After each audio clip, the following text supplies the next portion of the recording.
Bonjour à toutes et à tous. Alors aujourd'hui, dans Bruxelles Bouge, on vous emmène faire un voyage dans le passé, en 1912, et d'embarquer sur le Titanic.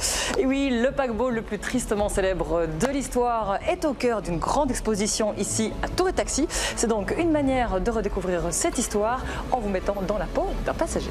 Alors à l'entrée de l'exposition, il donne à chaque visiteur une carte d'embarquement sur laquelle il y a le nom d'un vrai passager qui a vraiment embarqué sur le Titanic. Et on y va.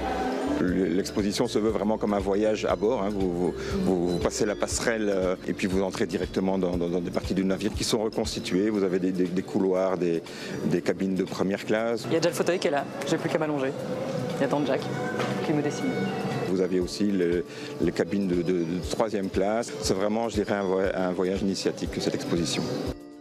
L'exposition est composée de plusieurs centaines d'objets qui ont été retrouvés et remontés de la zone de débris, comme on appelle donc tout autour du Titanic, pas à l'intérieur mais tout autour. Ce sont des objets soit usuels, je dirais, donc la vaisselle marquée du logo de la White Star Line, ou des effets personnels de passagers, et là c'est vraiment assez émouvant.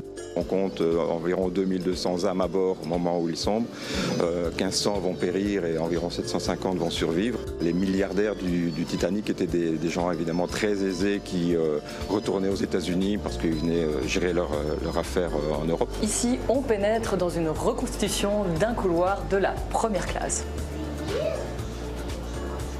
Jack, mais à mon avis, il ne sera pas en première classe, plutôt en troisième.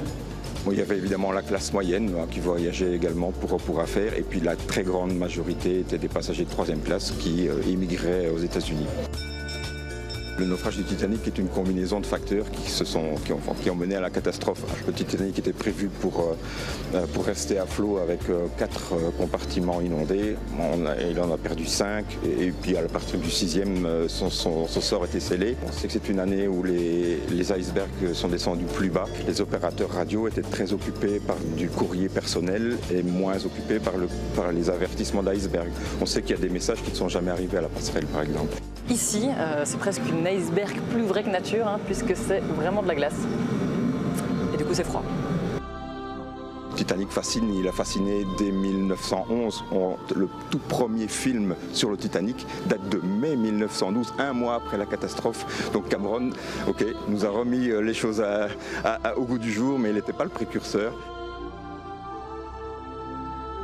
Je vole, Jack!